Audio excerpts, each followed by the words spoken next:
আমরা দেখলাম তাদের বুক দিয়ে বুলেট ঢুকে পিঠ দিয়ে বের হয়ে যাচ্ছেন ছোট ছোট শিশুগুলো। রাস্তায় পিচ ঢালা কালো রাস্তায় ঢলে পড়ছে, রক্তের স্রোত বেয়ে যাচ্ছে। শিশুগুলো গলা কাটা মুরগি যেভাবে এক পর্যায়ে ছটপট ছটপট করে নিস্তেজ হয়ে যায়।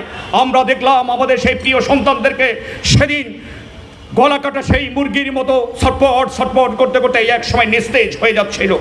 আবার কি দেখলাম, টিভি খুললাম, টিভিতে দেখলাম সেখানে বলা হচ্ছে এরা তো রাজাকার, এরা দেশ বিরোধী, এরা সন্ত্রাসী, এদেরকে বিরুদ্ধে কঠোর ব্যবস্থা নেন।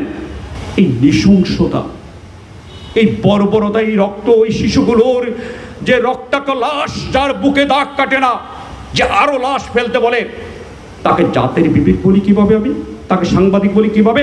ও তো খুনি, ও তো খুনির দোষর। এদের সাথে কোনো আপোষ চলতে পারে না, এটা সাংবাদিকের কাজ নয়, এরা খুনি।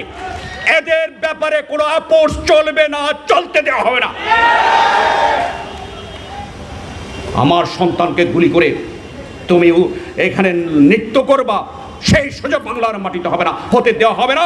রাজনৈতিক নেতৃবৃন্দ আছেন, এদের ব্যাপারে আপোষ করলে আপনাদেরকে আমরা বয়কট করব।